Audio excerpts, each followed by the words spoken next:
कई अहम कंपनियों के नतीजे आज भी जारी हुए हैं, जिनमें से एक थी जोमेटो, दूसरी थी पेटीएम। और दोनों के जो नतीजे जारी हुए उसके बाद बाजार में काफी हलचल भी देखने को मिली है। पहले जोमेटो के नतीजे जरूर डिस्कस करने बनते हैं, क्योंकि जोमेटो के नतीजे आने के बाद ये स्टॉक इस समय लगभग 8% से ज्यादा टूटता दिखाई दे रहा है। बिल्कुल बाजार को पसंद नहीं आया जोमेटो के नतीजे क्या है ये भी मैं बता देती हूँ, उसके बाद देखते हैं कि क्या कुछ हो रहा है चार्ट पर एक्शन। बाजार जोमेटो ने जो है जब नतीजे जारी किए तो उसमें जो सामने आया है Q3 प्रॉफिट जो है Q3 रिजल्ट्स में उसने अपने मुनाफा 59 करोड़ बताया है, जिसका अनुमान जो था वो 252 करोड़ का था। ये जो मुनाफा है ये अनुमान से काफी कम रजिस्टर किया है जोमेटो ने, और 176 करोड़ से घट करके ये 59 करोड़ पर आ गया है क्वार्टर ऑन क्वार्टर बेसिस पर। जो रेवेन्यू है Q3 रेवेन्यू जो है वो 4799 करोड़ से बढ़कर 5405 करोड़ हो गई है क्वार्टर ऑन क्वार्टर बेसिस पर।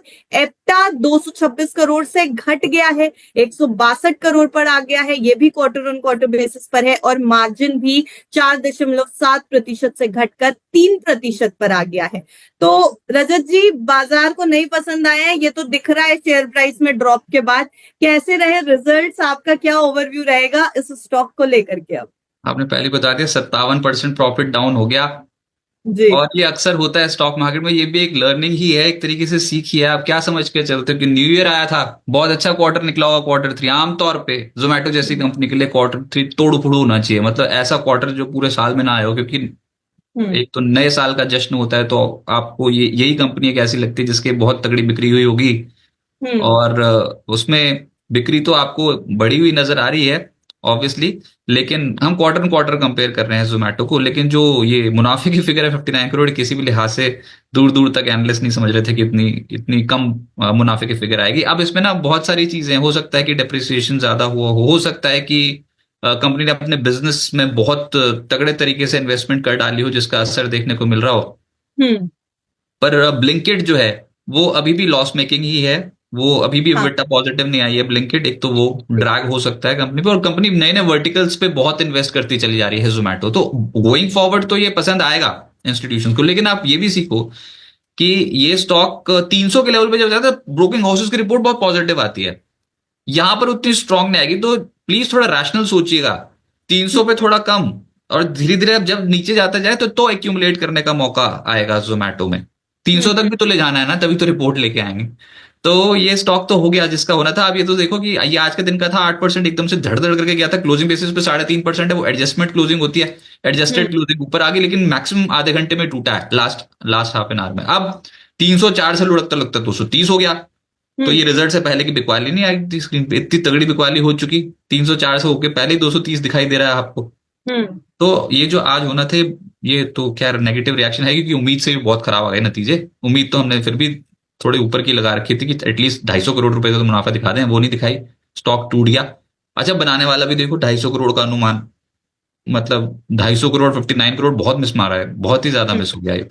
तो थोड़ा अगर और नीचे आए तो फिर बाद में एक्यूमुलेट जरूर कर सकते हैं, लेकिन प्योर बजट प्ले या फिर एक दो महीने का प्ले नहीं होगा।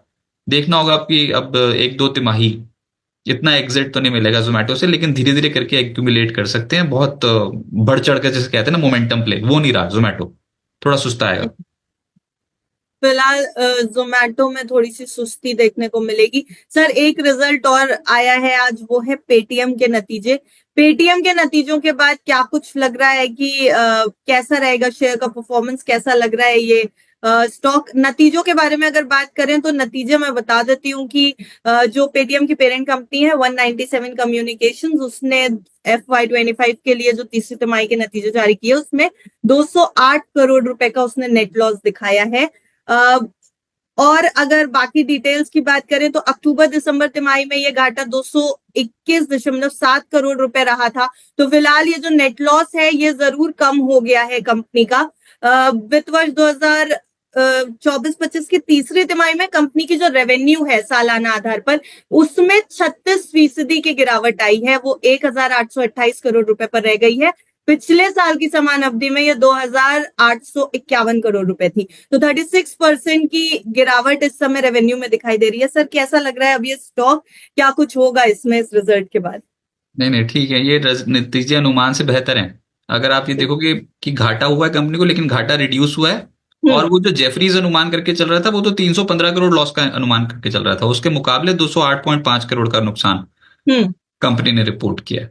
तो आपको घाटे के फिगर कम नजर आ रहे। ऊपर से जो इनके सर्विसेज रेवेन्यू है वो 8% बढ़े हैं तिमाही दर तिमाही आधार पर, और फाइनेंशियल सर्विसेज रेवेन्यू इनके 34% बढ़े हैं। हम मेजरली तो services revenue, payment services revenue जिसे हम बोलते हैं ना, पेमेंट सर्विसेज रेवेन्यू मेजर कारोबार है पेटीएम का, पेमेंट सर्विसेज रेवेन्यू, वहां पर 8% की ग्रोथ आई है क्वार्टर ऑन क्वार्टर बेसिस पे। और उसके बाद जो फाइनेंशियल सर्विसेज जो प्रोवाइड करते हैं उसमें 34% की ग्रोथ है। ग्रॉस मर्चेंडाइज वैल्यू में 13% की ग्रोथ है। सब्सक्राइबर बेस जो है उसमें भी इनका 5 लाख का एडिशन देखने को मिला है क्वार्टर ऑन क्वार्टर बेसिस पे। तो ये नतीजे किसी भी लिहाज से कमजोर नहीं है इनका। बस यही है कि ये लॉस की फिगर को कैसे कैसे करके अपना पॉजिटिव फ्रंट पे लेकर चले जाते हैं। और एक और ट्रैक था, अदर इनकम भी थोड़ी बढ़ी है। तो कहूंगा कोई बहुत खराब नहीं, ये बेटर देन एस्टिमेट्स ही आप समझोगे इन नतीजों को। वो स्टॉक नहीं चला चुके, लेकिन over a period of time अगर कभी डिप में अपॉर्चुनिटी मिले तो अभी खरीदना चाहिए, बिकॉज ट्रेंड ये इतना इजीली पकड़ लूज करेगा नहीं। अब देखो तो सही क्या ट्रेंड था, ये स्टॉक मार्केट खुद बता देती है। अभी आपने जोमेटो का चार्ट देखा था, वहां पर धड़ धड़ धड़ करके नीचे जा रहे थे हायर एंड से। ये स्टॉक भी नीचे आया था इस करेक्शन में, लेकिन ये पोस्ट रिजल्ट्स बता रहा है कि नहीं अभी इतना इजी नहीं है। बर्नस्टीन का भी एक टारगेट है 1100 का मेरे ख्याल से स्टॉक पे, तो डिप्स में ऐड करने वाला स्टॉक माना जाएगा ये भी, और मोबीक्विक भी, जब तक कुछ रेगुलेटरी कुछ कंसर्न नहीं आ जाते तब तक। ये पेटीएम, ये जो पेमेंट सर्विसेज वाली जो कंपनियां हैं ये अट्रैक्टिव बनी रहेंगी मार्केट में। जी, तो अभी फिलहाल तो ये स्टॉक भी अट्रैक्टिव ही नजर आ रहा है।